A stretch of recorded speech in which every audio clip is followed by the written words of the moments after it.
ये हमारा ज्योग्राफी का थर्ड लेक्चर है ना। पिछले लेक्चर में हमने पढ़ा था इम्पैक्ट ऑफ लैटिट्यूड, पढ़ रहे थे इम्पैक्ट ऑफ लैटिट्यूड। तो चलिए पढ़ते हैं। भारत का जो अक्षांशीय विस्तार है 30 डिग्री होने के कारण भारत में जलवायु, मृदा तथा वनस्पतियों संबंधित विविधता पाई जाती है। कर्क रेखा भारत को दो प्रमुख भागों में बांटती है। कर्क रेखा ट्रॉपिक ऑफ कैंसर जो है वो दो भागों में बांटती है। भारत का दक्षिणी भाग उष्ण कटिबंधीय क्षेत्र में तथा उत्तरी भाग शीतोष्ण कटिबंधीय क्षेत्र में स्थित है। ये हम ऊपर समझा चुके हैं। फिर भी भारत में उष्ण कटिबंधीय मानसूनी जलवायु पाई जाती है। कई बार पूछेगा, है ना, आपसे इंटरव्यू में पूछ सकते हैं कि बताइए कि जो कर्क रेखा के ऊपर वाला भाग है वो शीतोष्ण कटिबंधीय है और नीचे वाला भाग है वह उष्ण कटिबंधीय है। फिर भी भारत में उष्ण कटिबंधीय मानसून जलवायु पाई जाती है क्योंकि इसके उत्तर में हिमालय पर्वत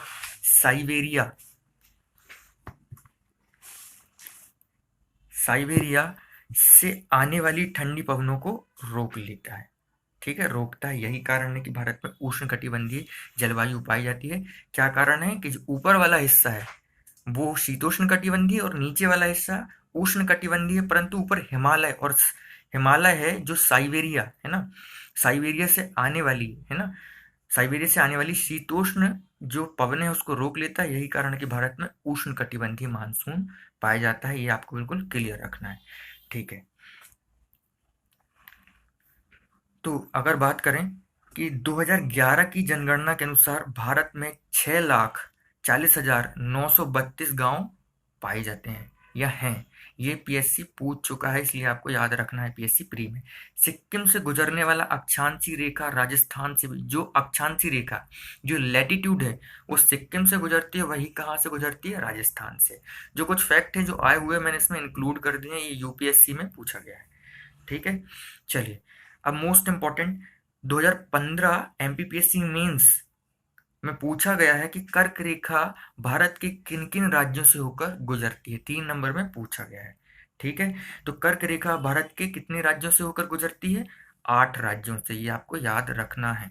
ठीक है, और एक बार मैं आपको मैप वाइज बता देता हूँ कि कर्क रेखा कौन कौन से वो 8 राज्य हैं। कोई कोडिंग की जरूरत नहीं है, केवल आप इसमें केवल एक चीज याद रखना है, वो मैं आपको बताऊंगा। पहले तो राजस्थान, फिर गुजरात, फिर एमपी, सीजी, झारखंड, है ना, फिर हमारा वेस्ट बंगाल, पश्चिम बंगाल, त्रिपुरा और मिजोरम। ये 8 राज्य हैं जिनसे कर्क रेखा होकर गुजरती है। कर्क रेखा मतलब 23.5 डिग्री, है ना, अक्षांश। चलिए, उत्तरी अक्षांश होकर गुजरती है। बस आपको इसमें एक चीज याद रखना है कि कर्क रेखा महाराष्ट्र और उड़ीसा से होकर नहीं गुजरती। आप केवल ये बस याद रख लें कि ये महाराष्ट्र और उड़ीसा से होकर नहीं गुजरती है। कर्क रेखा के पास स्थित शहर, ये भी आप आजकल पूछा जाने लगा है, तो गांधीनगर, है ना, 23 डिग्री 13 मिनट उत्तरी अक्षांश में स्थित है। गांधीनगर गुजरात में स्थित है ना, सबसे पास में स्थित है गांधीनगर। फिर कोलकाता 23 डिग्री 33 मिनट उत्तरी अक्षांश, है ना। फिर जबलपुर हमारा, अगर गांधीनगर के बाद है जबलपुर, तो जबलपुर हमारा 23 डिग्री 11 मिनट उत्तरी अक्षांश में। अगर पूछा जाएगा मध्य प्रदेश में कि कर्क रेखा के सबसे समीप कौन स्थित है, तो वो है हमारा जबलपुर। आपको याद रखना है 23 डिग्री 11 मिनट उत्तरी अक्षांश में स्थित है ना। और उज्जैन 23 डिग्री 9, 2 डिग्री का अंतर है। ठीक है, और गांधीनगर से भी 2 डिग्री का। तो यदि आपसे पूछ लिया जाए कि अगर बताइए जबलपुर कौन सा शहर गुजरात के गांधीनगर से एक ही अक्षांश में स्थित है, तो लगभग हमारा जबलपुर है। ठीक है, चलिए, तो हमने ये क्वेश्चन 15 मेंस में आ चुका है। कर्क रेखा आपसे पूछ लिया जाएगा कि अक्षांश का हमारे भारत में क्या प्रभाव पड़ता है, वो भी आपको मैं बता दिया है। अब इम्पैक्ट ऑफ लैटिट्यूड या लैटिट्यूडनल एक्सटेंशन, है ना, भारत में देशांतरीय विस्तार के प्रभाव, ये आपको मेंस में पूछा जाएगा 5 नंबर में या 6 नंबर में या 3 नंबर में कोई भी। ठीक है, तो भारत का जो देशांतरीय विस्तार है उसमें 30 डिग्री होने की, उसमें डिफरेंस कितना है? 30 डिग्री होने के कारण, है ना, या 30 डिग्री विस्तार होने के कारण सबसे पूर्वी और पश्चिमी भाग के बीच 2 घंटे का अंतर आपसे पूछ लिया जाएगा कि बताइए 2 घंटे का अंतर क्यों है? तो भारत का जो देशांतरी विस्तार है वो 30 डिग्री विस्तृत है ना। आप काउंट भी कर सकते हैं, दोनों साइड का डिफरेंस निकाल लीजिएगा, यही आएगा, लगभग यही आएगा, है ना। 82.5 डिग्री पूर्वी देशांतर को भारत की स्थानीय समय गणना के लिए मानक देशांतर के रूप में चुना गया है। इसे इंग्लिश में IST, Indian standard time line भी कहते हैं। ठीक है, भारत का समय GMT से 5.5 घंटे आगे है। GMT का फुल फॉर्म होता है ग्रीनविच मीन टाइम। ठीक है, 82.5 भारत के 5 राज्यों से होकर, अभी हमें कर्क रेखा से पूछ लिया कितने राज्य, भारत के कितने राज्यों से होकर गुजरती है, अब उसी प्रकार आपसे पूछा जाएगा 82.5 पूर्वी देशांतर ईस्टर्न जो लैटिट्यूड है, सॉरी जो लॉन्गिट्यूड है, वो भारत के किन राज्यों से होकर गुजरती है। तो आपको याद रखना है, मैं डायग्राम से आपको बता देता हूँ। यह उत्तर प्रदेश, MP, CG, उड़ीसा और आंध्र प्रदेश। आपसे पूछा जाएगा कि कर्क रेखा मतलब ट्रॉपिक ऑफ कैंसर, है ना, और जो हमारी समय मानक रेखा है, ठीक है, ये दोनों रेखा किस एक राज्य से होकर गुजरती है, या कितने राज्यों से होकर गुजरती है। तो ये कॉमन राज्य कौन कौन से हो जाएंगे इसमें, छत्तीसगढ़, देखिए छत्तीसगढ़ से कर्क रेखा भी होकर गुजर रही है और हमारी समय मानक रेखा, और मध्य प्रदेश से भी होकर गुजर रही है। तो आपको याद रखना है कि ऐसे दो ही राज्य हैं, कितने राज्य हैं, दो ही राज्य हैं जिनसे कर्क रेखा और समय मानक रेखा दोनों होकर गुजरती है। अभी तक ऐसा क्वेश्चन आया नहीं है, लेकिन आ सकता है, इसलिए आपको ऐसे भी पढ़ना है। ठीक है, हर एक चीज को आपको अपने व्यू में पढ़ना है।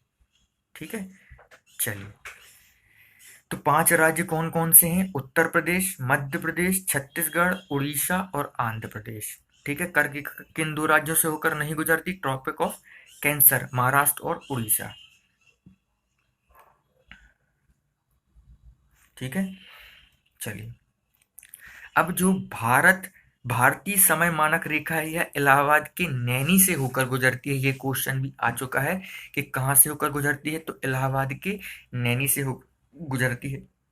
भारतीय समय मानक रीवा से होकर गुजरती है। ये भी क्वेश्चन जो भी क्वेश्चन आए हुए हैं वो मैंने इंक्लूड किए हैं, चाहे वो UPPSC में आए हो, या तो वो राजस्थान PSC में आए हो, या यूपी के PSC में आए हो, या IAS में पूछा हो, या MP PSC में पूछा हो, जो भी क्वेश्चन आया है इसको रिलेटेड मैंने पूरे क्वेश्चन इंक्लूड किए हैं।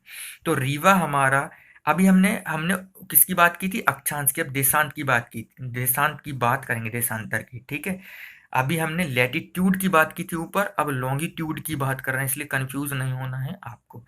अब मैं ये भी बताऊंगा कि लैटिट्यूड और लॉन्गिट्यूड होता क्या है। जब हम भारत विश्व का भूगोल पढ़ेंगे, उसमें हम सबसे पहले यही पढ़ेंगे कि लैटिट्यूड और लॉन्गिट्यूड में डिफरेंस क्या होता है। बहुत जल्दी मैं वो ही पढ़ाने वाला हूँ आपको।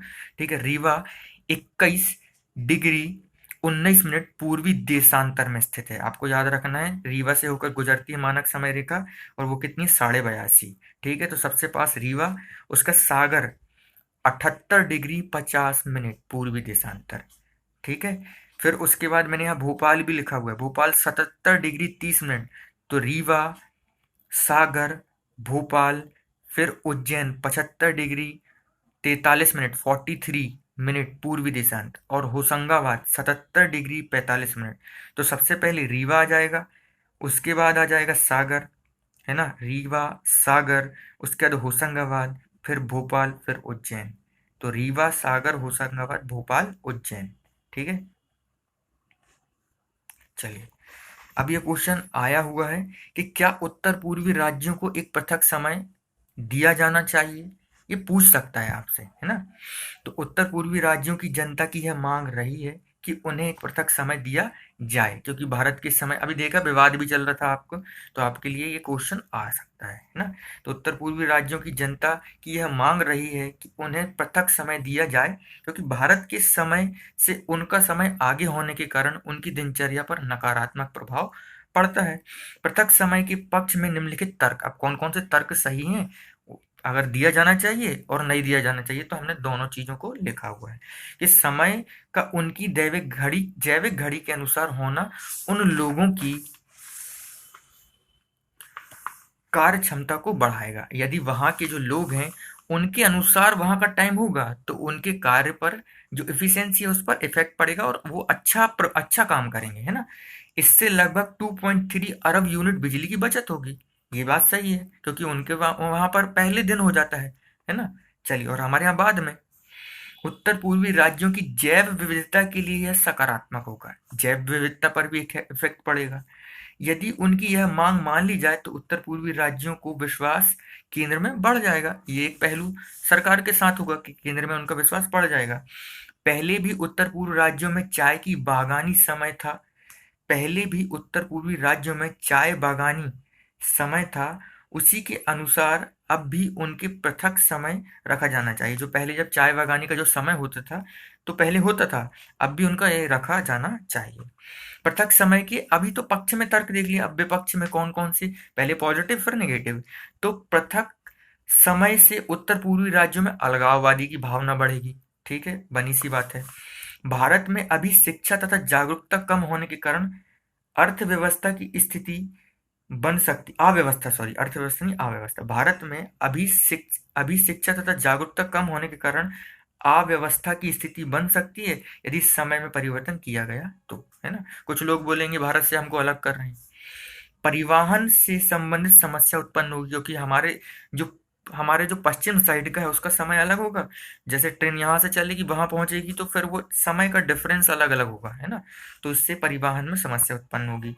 विभिन्न कार्य स्थलों के बीच बीच समय है वो बिगड़ जाएगा, है ना।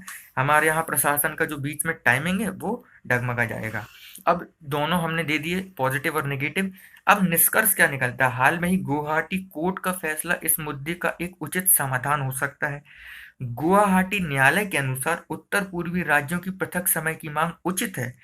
गुवाहाटी का जो न्यायालय है वो कह रहा है कि उचित है, लेकिन उन्हें पृथक समय देने का यह उचित समय नहीं है ना। उनकी मांग उचित है लेकिन अभी समय नहीं है। पृथक समय के स्थान पर उत्तर पूर्वी राज्यों में दिन के प्रकाश की बचत की जा सकती है।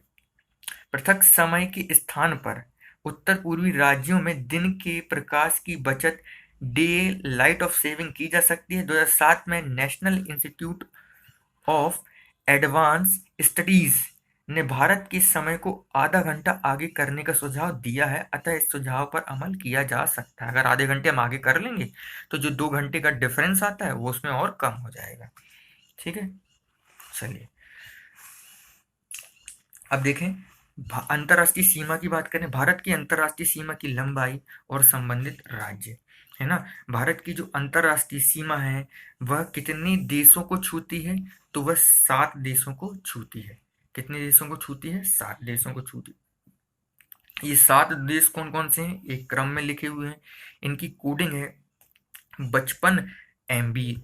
बा से बांग्लादेश, चा से चीन, पा से पाकिस्तान, ना से नेपाल, मा से म्यांमार, भा से भूटान या बी से भूटान और ए से अफगानिस्तान। तो ऐसे 7 देश हैं जिनको भारत छूता है, वो स्थलीय सीमा है। सबसे ज्यादा से लेके कम तक लिखा हुआ है। तो लंबाई कितनी है? अगर बात करें सबसे ज्यादा किसकी है? बांग्लादेश की, है ना, 4096.7। ठीक है, 4096.7 किलोमीटर। ये सब किलोमीटर में है ना। चीन की कितनी है? 3488, याद रखना है, 4096 3488। पाकिस्तान की 3323, 3323 है ना। बीच में एक 3 आ जाते तो चारों 3 हो जाते, लेकिन आपको याद रखना कि बीच में क्या है? एक 2 है।